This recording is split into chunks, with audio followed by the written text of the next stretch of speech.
चलिए मंगलाचरण करते हैं।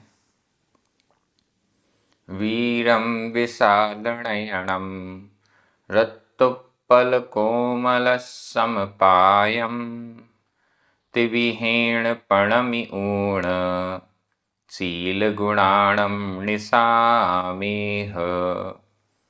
बोलिए श्री 1008 शांतिनाथ भगवान की जय।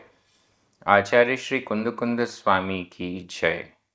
आचार्य गुरुवर विद्यासागर समय सागर जी महाराज की जय। मुनि पुंगव श्री 108 सुधा सागर जी महाराज की जय। हम सभी बड़े ही सौभाग्यशाली हैं जो हमें आचार्य कुंद कुंद स्वामी के महान ग्रंथ अट्ठपाहुड़ के अध्ययन का अवसर मिल रहा है। आज हम इस अट्ठपाहुड़ ग्रंथ को पूर्ण कर रहे हैं।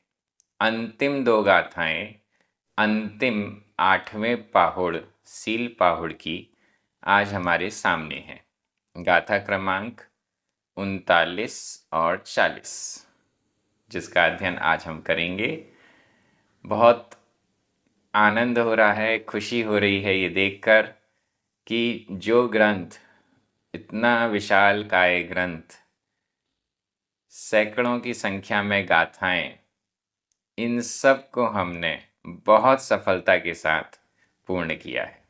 चलिए आज पहली गाथा हम शुरू कर रहे हैं। गाथा क्रमांक 39। उच्चारण।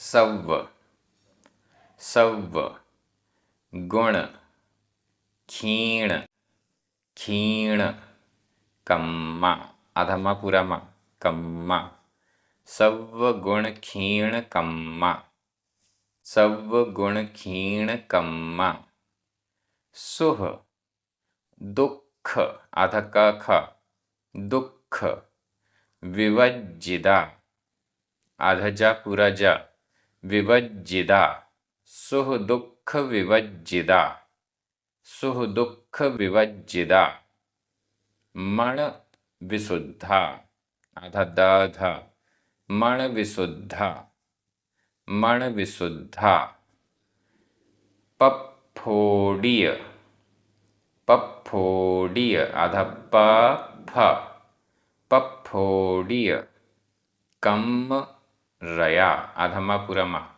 पप्फोडीय कम्म रया पप्फोडीय कम्म रया हवन्ति हवन्ति आराहणा आराहणा पयडा आराहणा पयडा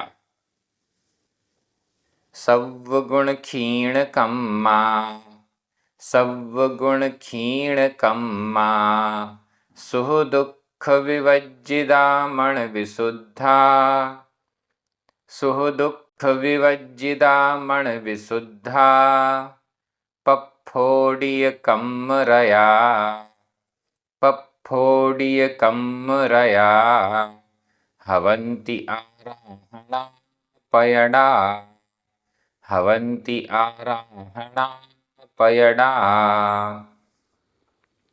बहुत अच्छी गाथा, उपांत्य गाथा है। फल क्या है वो सामने आ रहा है। आराहणा पयडा आराहणा पयडा आराधना आराधना पयडा प्रकट। आराधनाओं को जिसने प्रकट किया है वे आराधनाओं को जो प्रकट कर रहे हैं, आराधनाओं को जो फलीभूत कर रहे हैं वो कैसे होते हैं। आराधनाएं 4 हैं। दर्शन आराधना, ज्ञान आराधना, चारित्र आराधना और तप आराधना। इन 4 प्रकार की आराधनाओं को पयडा प्रकट करने वाले,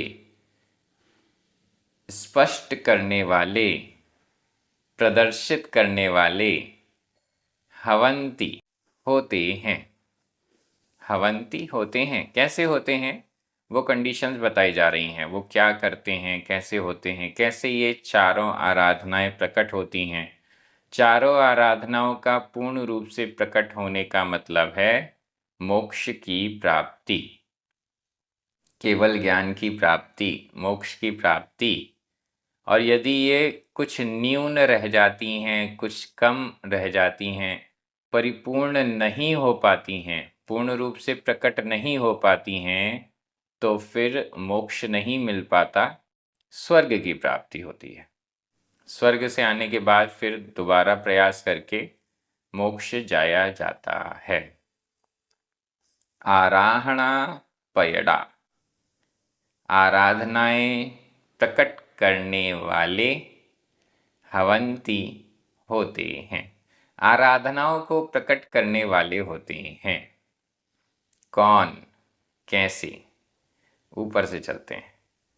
सव गुण क्षीण कम्मा, सव गुण, सव सर्व समस्त गुण, समस्त गुणों के द्वारा क्षीण कम्मा, क्षीण क्षीण किया है कर्मों को जिसने, समस्त गुणों के द्वारा, समस्त मूल गुण और उत्तर गुण। साधुओं के 28 मूल गुण होते हैं। सब गुण, समस्त गुण, समस्त मूल गुण और उत्तर गुण, मूल गुणों से और उत्तर गुणों से सहित होने के कारण क्षीण कम्मा, कर्म को क्षीण करने वाले, आराधनाओं को जो प्रकट करते हैं वो समस्त मूल गुणों का पालन करते हैं। मूल गुणों का पालन किए बिना चारों आराधनाएं हो नहीं सकती। उत्तर गुणों का पालन भी करते हैं, मूल गुण और उत्तर गुण, सब लिखा हुआ है, सब गुण, इसलिए मूल गुण और उत्तर गुण दोनों साथ में लेने पड़ेंगे। तो मूल गुण और उत्तर गुणों से के कारण इनके द्वारा क्षीण क्षीण किया है कर्म को जिसने, जिन्होंने, वे, ये पहली कंडीशन। दूसरी, सुख दुख विवर्जिता, सुख सुख, दुख सुख और दुख से विवर्जिता विवर्जित, इंद्रिय संबंधी संसार संबंधी सुख और दुखों से जो विवर्जित हैं, रहित हैं, ऊपर उठ चुके हैं। इंद्रिय सुख या इंद्रियों संबंधी दुख उन पर कोई असर नहीं करता है। जब मुनिराज आराधनाओं में लीन हो जाते हैं तो कोई भी सुख या दुख उन्हें प्रभावित नहीं करता है। सुख दुख विवर्जिता, विवर्जित होते हैं, रहित होते हैं। अब तो अनंत सुख मिलने वाला है। आराधनाओं का फल अनंत सुख है, अनंत ज्ञान है, अनंत चतुष्टय है। तो इसलिए आराधना करते करते भी वे सुख और दुख से विवर्जित हो जाते हैं, रहित हो जाते हैं। तीसरा विशेषण, मन विशुद्धा, मन मन मन उनका विशुद्ध शुद्ध हो जाता है। मन में भी कोई मलिनता नहीं रहती है, मन में भी कोई राग की भावना, द्वेष की भावना, कोई कलुषता नहीं रहती है, मन भी शुद्ध हो जाता है। जब केवल ज्ञान प्राप्त करेंगे तब मन भी समाप्त हो जाएगा, इंद्रियां भी समाप्त हो जाएंगी, क्योंकि ये सब क्षैवशमिक ज्ञान है। और केवल ज्ञान होने के बाद क्षैवशमिक ज्ञान तो समाप्त हो ही जाता है, लेकिन फिर भी उससे पूर्व उनका मन विशुद्ध हो चुका था। इस दृष्टि से यहाँ पर ऐसा कह दिया है। कर्मों के नष्ट होने पर मन विशुद्ध हो जाता है, ऐसा नहीं है।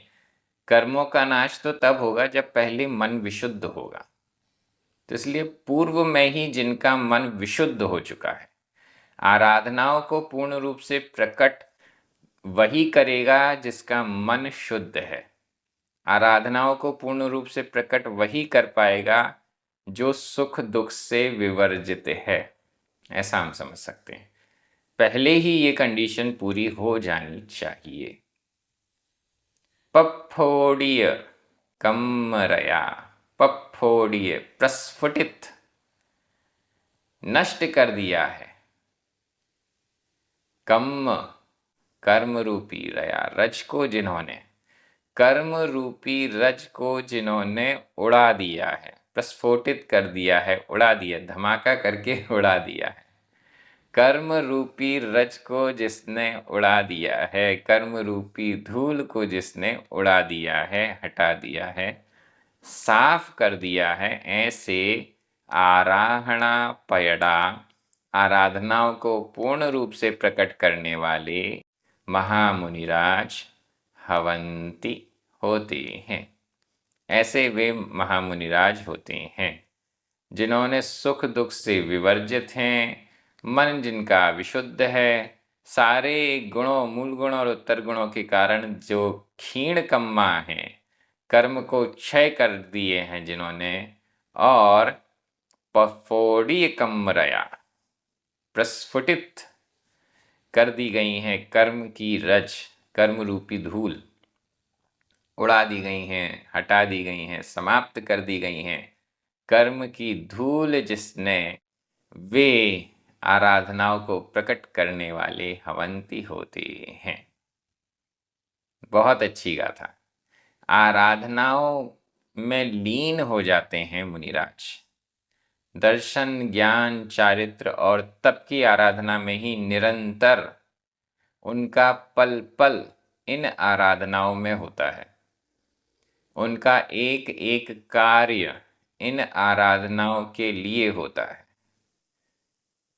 या तो श्रद्धान को मजबूत करेंगे, या ज्ञान को, या चारित्र को, या तप में लीन हो जाएंगे। कुछ ना कुछ जो भी चल रहा है वो सब इसके लिए ही है। और जब ये आराधनाएं प्रकट होती हैं पूर्ण रूप से, तब केवल ज्ञान हुए बिना रहता नहीं है, कर्म नष्ट हुए बिना रहते नहीं है। दो दो बार यहाँ पर क्षीण कम्मा भी कहा गया और पफोड़ी कम्मरया भी कहा गया। मतलब ये कि कर्म बच ही नहीं सकता।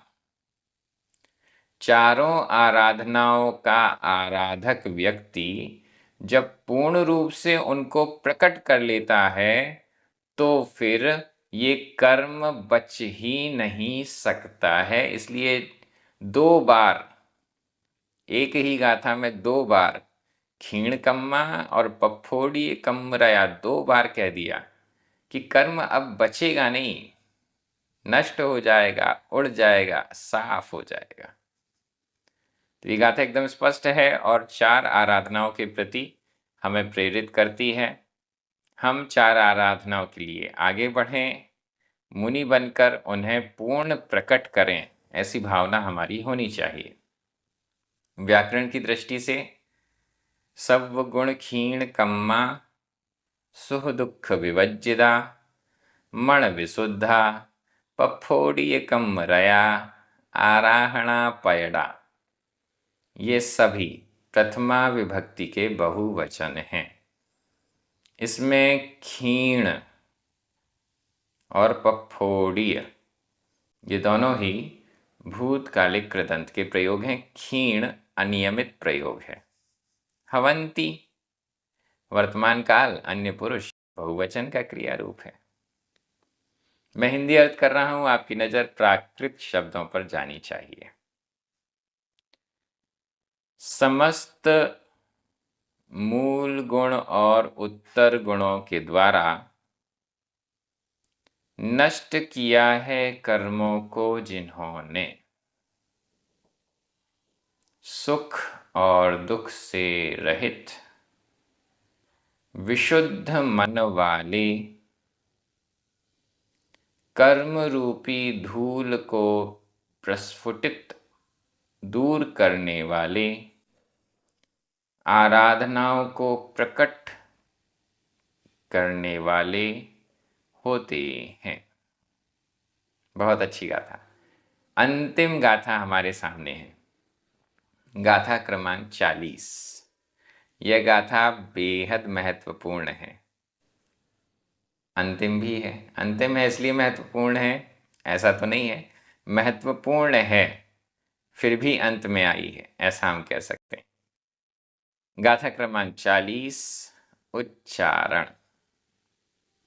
अर्हन्ते, अर्हन्ते, सुहभत्ती, आधा ता पूरा ता, सुहभत्ती, सम्मत्तम, आधा ता पूरा ता, सम्मत्तम, सम्मत्तम, दंसणेन, दंसणेन, दंसणेन, सुविशुद्धम, आधा दध, सुविशुद्धम, सुविशुद्धम, शीलम, शीलम, विषय विरागो, विषय विरागो, णाणम, णाणम, पुण, पुण, केरिसम, केरिसम, भणीयम,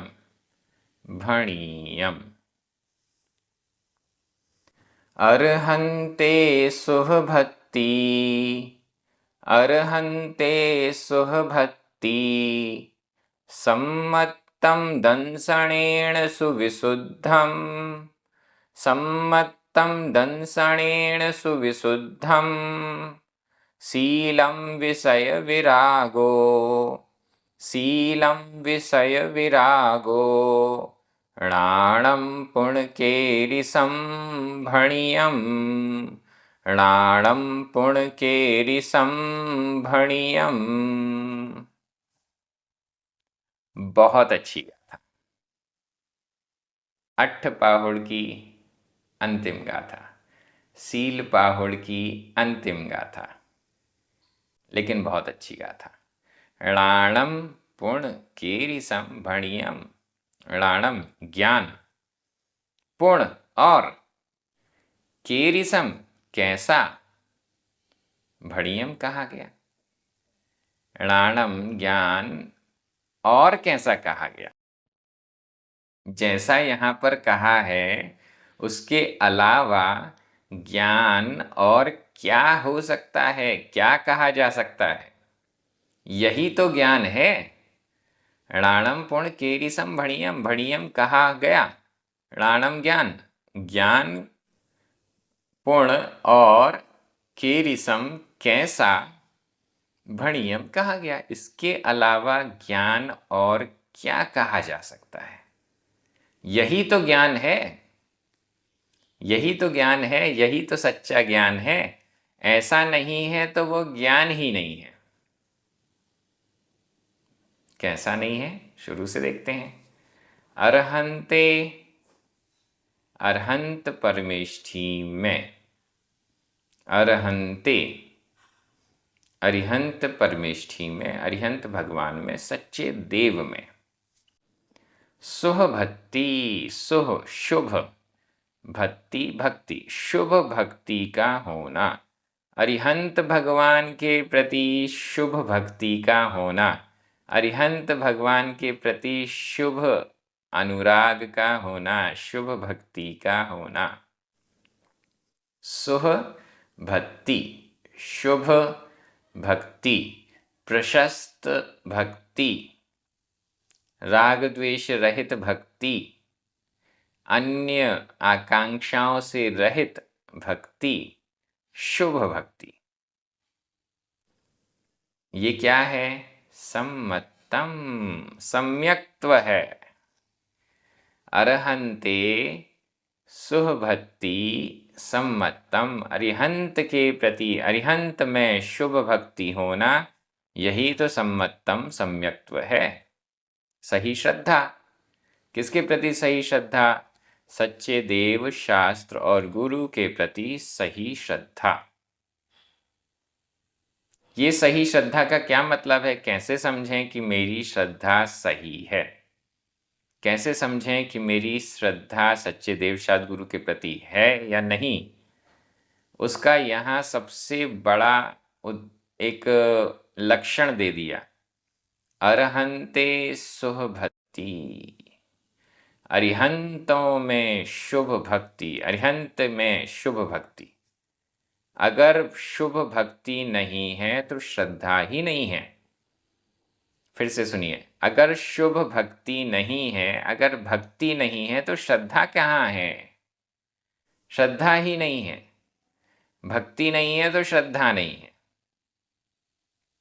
अरिहंत भगवान के प्रति, जिनेंद्र भगवान के प्रति, सच्चे देव के प्रति यदि भक्ति नहीं है तो श्रद्धा भी नहीं है। इसलिए तो यहाँ कहा है अरहंते सुहभक्ति सम्मतम। यही तो सम्यक्त्व है। अरिहंत के प्रति जो शुभ भक्ति है यही तो सम्यक्त्व है। भक्ति नहीं तो श्रद्धा भी नहीं। सच्चे देव शास्त्र गुरु के प्रति भक्ति नहीं तो उनके प्रति श्रद्धा भी नहीं। अरिहंते शुभ भक्ति, अरहंते अरहंत परमेश्वरी के प्रति शुभ भक्ति का होना सम्मतम सम्यक्त्व है। और ये सम्यक्त्व दंसणेन सुविशुद्धम, दंसणेन दर्शन से, सुविशुद्धम सुविशुद्धम सुविशुद्ध होता है। दर्शन से विशुद्ध होता है। दर्शन से विशुद्ध मतलब, वैसे दर्शन का अर्थ तो नॉर्मल सम्यक दर्शन है, दर्शन का अर्थ श्रद्धान है। श्रद्धान से सुविशुद्ध होता है, ये कहने की क्या जरूरत है जब सम्यक्त्व की ही बात की जा रही है। ये सम्यक्त्व श्रद्धान से विशुद्ध होता है, ये तो मजेदार बात नहीं है। दंसणेन सुविशुद्धम का अर्थ, दर्शन से सुविशुद्ध का अर्थ, दर्शन पाहुड़ वाला दर्शन लेकर आइए यहाँ पर।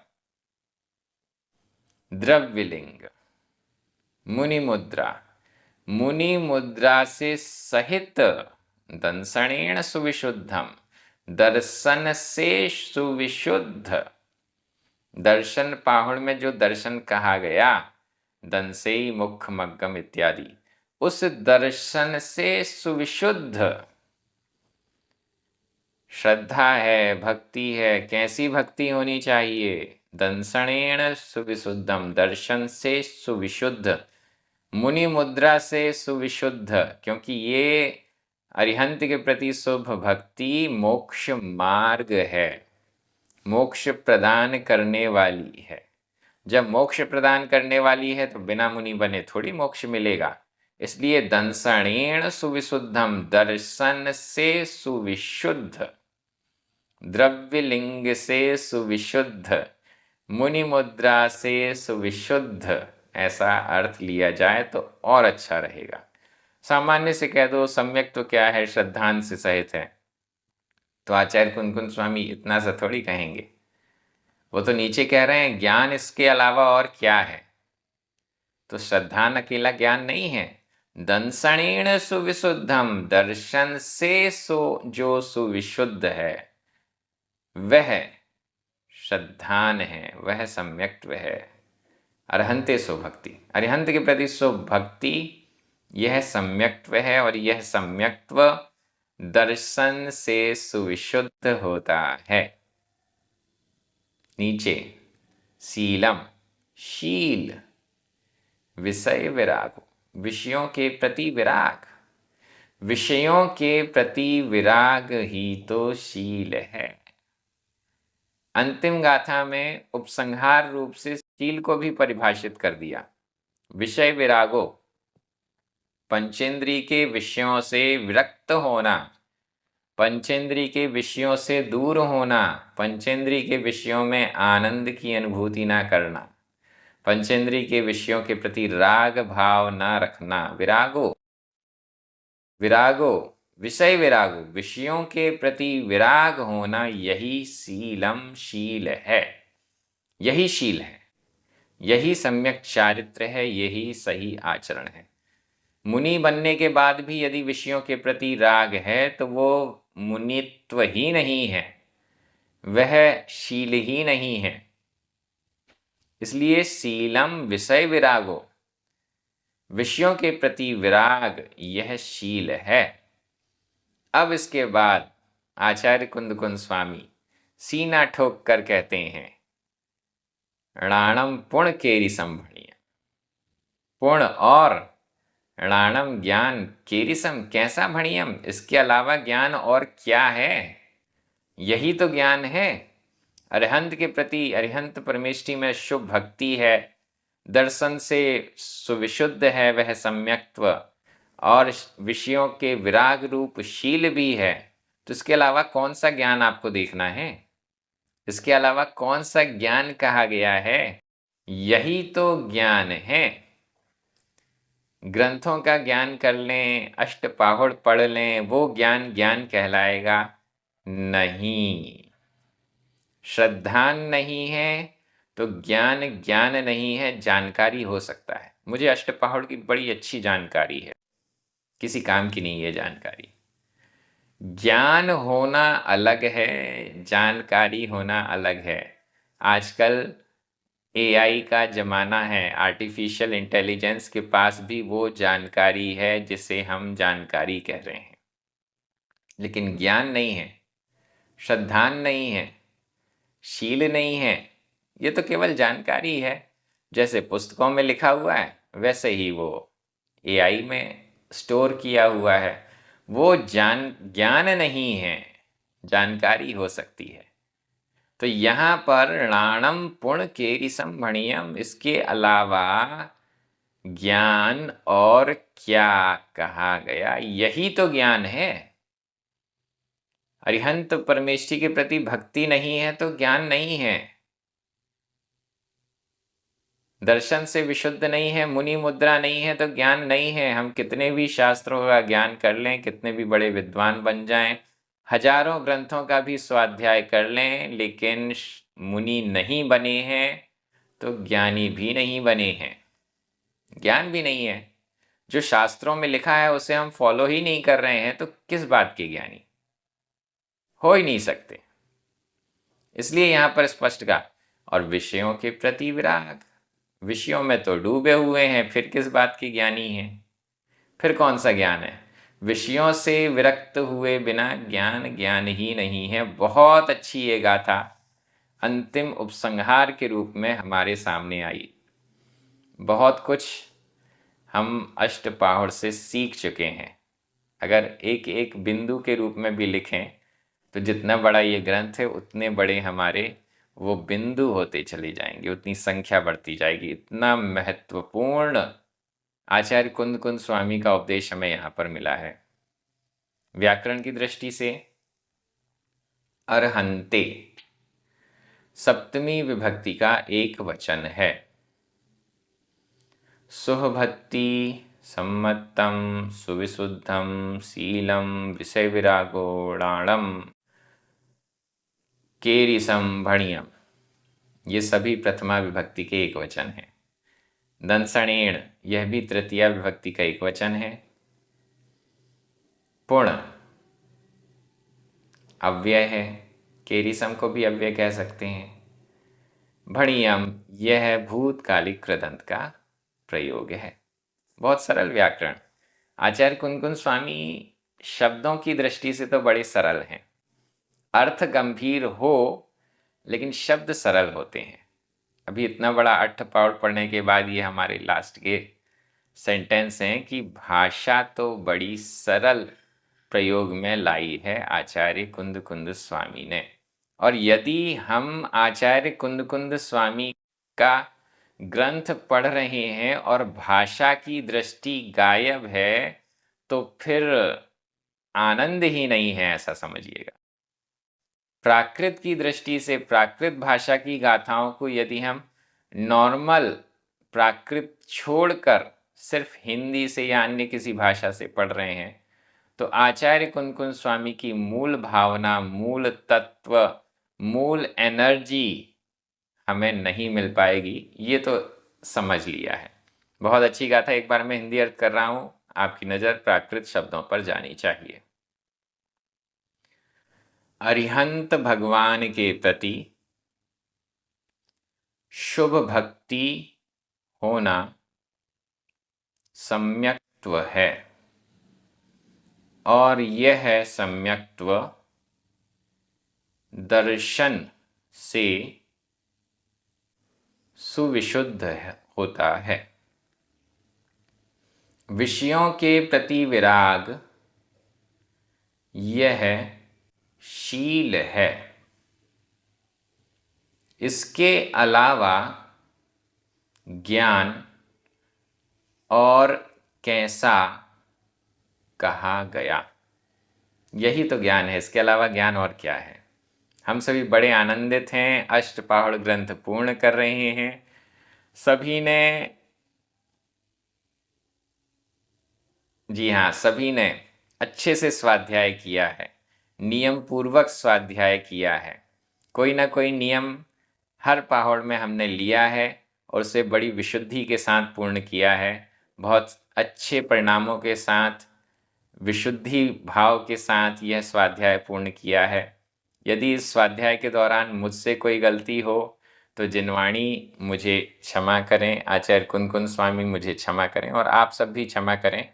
अगर कुछ अच्छी बात हो तो उसे ग्रहण कीजिए, अगर कुछ गड़बड़ हो गई हो तो क्षमा कीजिएगा।